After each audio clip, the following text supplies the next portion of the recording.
Ya udah, selesai problem ini dan pemerintah tidak lagi diperlukan. Orang yang tidak lagi diperlukan ya ditinggalkan. Kalau dia ditinggalkan ya artinya dia tidak perlu lagi berkasak-kusuk untuk membangun kekuatan politik. Jadi ini pemerintah yang ditelantarkan oleh dirinya sendiri. Dia menelantarkan dirinya sendiri.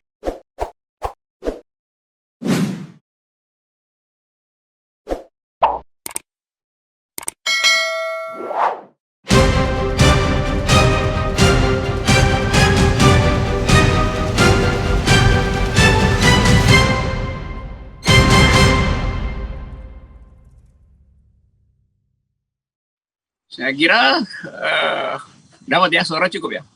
Ya, oke, suara. Rakyat nggak merintih, rakyat sekarang melawan.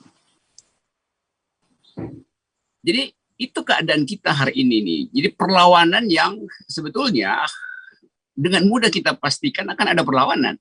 Karena ini soal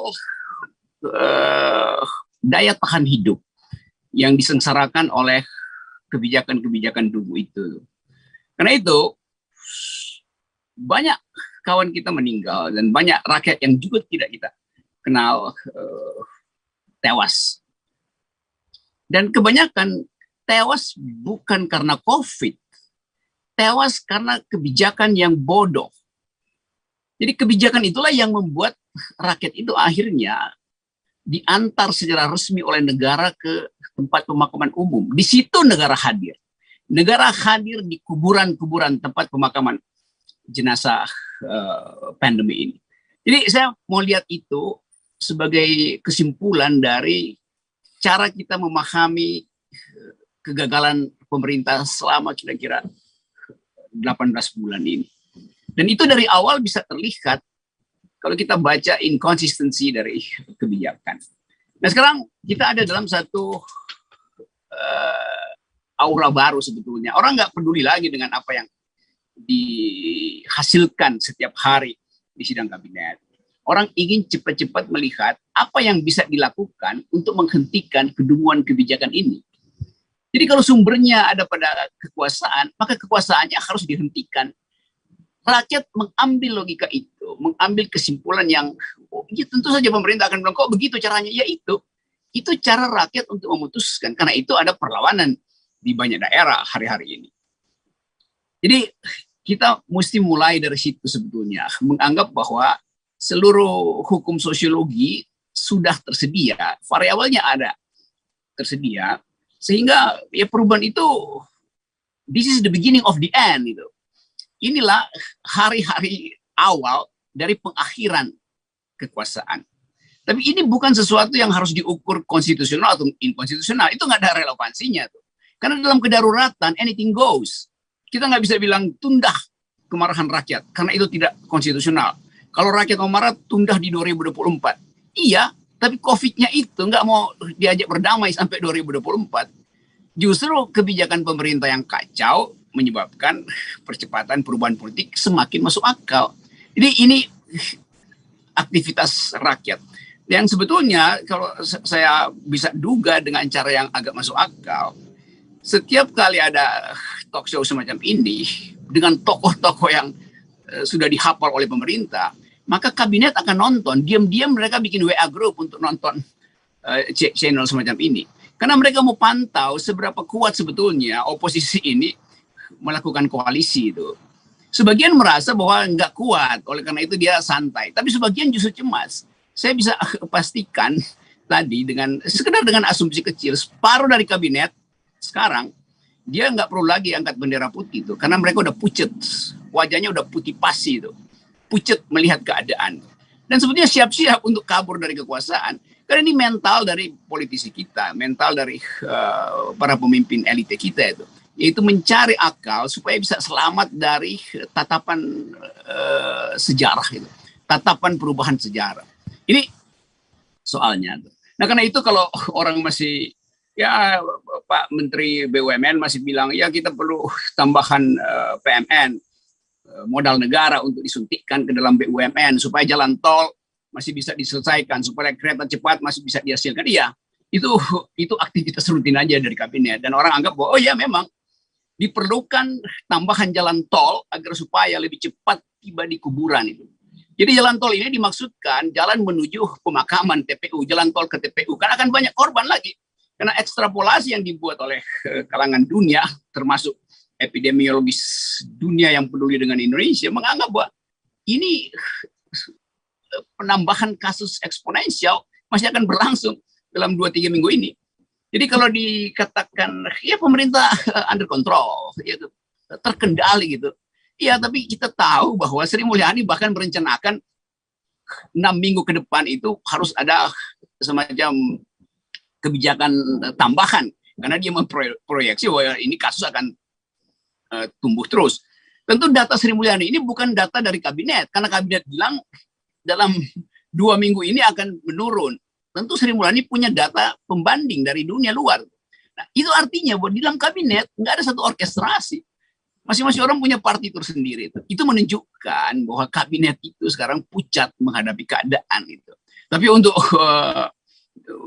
membodohi publik ya disewa lah, biasa nih buzzer tolol kan disewa, yang kemudian jadi trending topik. Oh enggak, itu presiden mengendalikan. Ya, apa yang dikendalikan? Kalau data harian itu justru memperlihatkan kenaikan kasus. Jadi sekali lagi sangat mungkin kita justru untuk mulai menghitung dalam 2 minggu ke depan persiapan konstitusional apa supaya terjadi perubahan yang tidak mengandung apa namanya kerusuhan itu, bloodshed nggak ada di dalam kamus perubahan politik. Jadi sekali lagi publik, kalau kita dengan gampang kita bikin survei kecil-kecilan, WA grup di mana-mana itu bicara tentang perubahan kekuasaan, bicara tentang yang disebut PPKM itu, apa namanya, petugas partai kapan mundur atau apa segala macam satir yang dibuat. Nah sekarang orang mau lihat sebetulnya pemerintah dalam keadaan ini mau ngapain. Yang dilakukan pemerintah adalah reaktif, masih reaktif, menuduh kelompok ini, kelompok itu berupaya untuk memanipulasi informasi. Padahal sebetulnya ini datang dari dalam kesadaran publik sendiri yang menganggap bahwa pemerintah tidak lagi diperlukan. Publik tidak memusuhi pemerintah. Tidak ada yang dendam pada pemerintah. Kesimpulan publik adalah pemerintah, termasuk presiden, tidak lagi diperlukan. Jadi tidak lagi diperlukan itu bukan soal konstitusional tidak konstitusional. Memang tidak diperlukan. Karena gagal membuat proyeksi bahwa gelombang kedua itu seharusnya udah diproyeksikan sejak 6 bulan lalu. Kan pemerintah juga sendiri yang bilang ini bakal ada gelombang kedua. Internasional bilang begitu. Kalau akan ada gelombang kedua, maka ada kedaruratan disiapkan sejak 6 bulan lalu supaya oksigen tidak kurang, supaya tenaga kesehatan itu tidak terlantar, supaya kamar tersedia. Sekarang tadi baru dikatakan, oke, kita sedang siapkan kamar. Lo Anda sendiri bilang, pemerintah bilang bahwa gelombang kedua akan terjadi, tapi dia baru siapin sekarang kan? Itu namanya pemerintahan yang dungu kan? Dari kacamata itu kita menganggap bahwa ya udah selesai problem ini dan pemerintah tidak lagi diperlukan. Orang yang tidak lagi diperlukan ya ditinggalkan. Kalau dia ditinggalkan ya artinya dia tidak perlu lagi berkasak-kusuk untuk membangun kekuatan politik. Jadi ini pemerintah yang ditelantarkan oleh dirinya sendiri. Dia menelantarkan dirinya sendiri.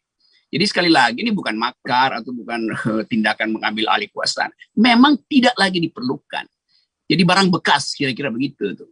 Jadi ada presiden, masih presiden tapi udah bekas. Jadi dianggap ya nggak diperlukan lagi kan. Bukan bekas presiden loh, ini presiden bekas. Beda antara bekas presiden dan presiden bekas. Jadi sesuatu yang udah bekas orang tidak perlu lagi. Jadi itu yang mesti dipahami oleh kabinet bahwa rakyat tidak lagi memerlukan kalian. Mau diganti mau di apa itu urusan teknis saja, tapi intinya tidak lagi diperlukan. Nah, kita mesti bayangkan itu. Nah, ketidakperluan ini yang mesti kita atasi sebetulnya. Bagaimana supaya kita bisa rakyat akhirnya kendalikan kasus ini supaya kita tidak kehilangan generasi ke depan. Selama ini ada ulama 500 orang di NU yang tewas, dokter 500 orang, intelektual, wartawan segala macam. Mereka yang seharusnya memberi keterangan tentang masa depan akhirnya tewas satu-satu. Jadi satu persatu kita kehilangan bukan sekedar jumlah statistiknya, tapi kualitas kita untuk bertumbuh sebagai bangsa juga hilang. kalangan ulama, pendeta, segala macam itu tewas. Kita nggak perlu persoalin itu soal posisi politiknya, tapi tewasnya itu artinya sumber daya kita itu berkurang. Nanti satu waktu ketika negara lain tumbuh dalam upaya keluar dari kesulitan, kita betul-betul tidak siap karena sumber daya kita meninggal semua tuh.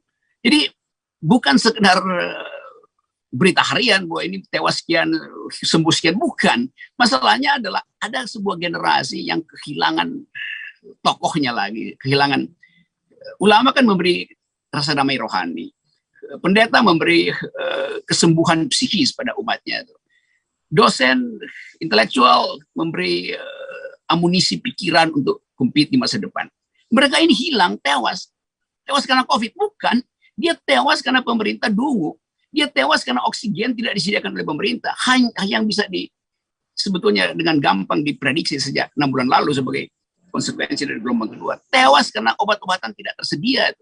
Jadi ini intinya bahwa kita sedang melarat sebetulnya dari segi kepemimpinan politik maupun dari segi kumpulan moral kita hilang. Etika kita berhenti itu.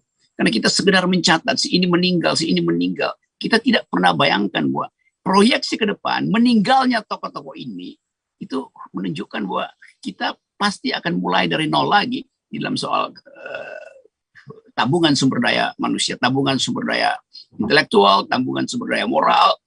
Semua itu yang nggak dihitung oleh pemerintah. Jadi kalau kita ucapkan itu hari ini, itu artinya kita hanya ingin mengatakan bahwa keadaan semacam ini tidak mungkin dihentikan lagi oleh semacam basa-basi, sebar buzzer atau ada seorang tokoh datang dan beri keyakinan bahwa kita mengendalikan segala macam. Ini soalnya. Dari segi kepemimpinan sebetulnya udah kacau kan, karena politisi memegang kendali penanganan COVID. Pak Erlangga adalah politisi, Pak Luhut adalah politisi. Kita bukan meragukan kapasitasnya, tapi di belakang itu pasti ada variabel politik yang berkolaborasi dengan kepentingan bisnis segala macam. Kan seharusnya Menteri Kesehatan yang memimpin itu, walaupun dia adalah proksi dari kekuasaan, tapi minimal dia tidak terkait dengan kepentingan politik yang langsung, yang direct, karena dia ilmuwan itu. Jadi ini Menteri Kesehatan, dia punya otak, tapi dia nggak punya kuasa, maka dia nggak bisa bikin keputusan berdasarkan kalkulasi otaknya tuh. Sementara yang lain punya kuasa tapi nggak punya otak. Nah itu yang menyebabkan kematian bertambah. Jadi kenapa kematian bertambah sekarang? Bukan karena COVID, tapi karena stupid. Selalu saya terangkan itu. Itu pengantarnya tuh. Refli Harun. Saya kasih closing ideas sebetulnya. Evaluasi dihasilkan oleh mereka yang menginginkan Indonesia ditumbuhkan kembali. Dan hasilnya setiap hari kita dengarkan kritik dari Rizal Ramli, Faisal Basri, segala macam, Fadlison, semua yang memungkinkan kita ingin melihat Indonesia tumbuh ulang itu. Tapi rupa-rupanya fasilitas untuk menumbuhkan itu tidak lagi tersedia. Karena daya tumbuh dari kekuasaan terhalang oleh arogansinya sendiri. Jadi orang yang arogan itu dia nggak akan tumbuh karena dia hanya melebar. Jadi membesar tapi tidak bertumbuh itu. Kekuasaan hari ini membesar tetapi tidak bertumbuh. Demokrasi menjadi gemuk sekali tapi tidak bertumbuh. Itu problem kita hari ini. Jadi sebetulnya apapun yang diajukan sebagai solusi oleh pemerintah itu seperti masuk di dalam the law of diminishing return gitu. Semakin ditambahkan inputnya, itu semakin outputnya turun kualitasnya. Jadi udah tiba di dalam satu kepastian bahwa sejarah memang sudah membukakan pintu untuk satu perubahan. Dan kita baca itu secara teliti. Jadi kalau orang berharap ada perubahan, itu bukan karena sekedar COVID. Tapi dari awal kekuasaan ini tidak mampu mengolah demokrasi, tidak mampu menghasilkan keadilan, tidak mampu mengakrabkan warga negara.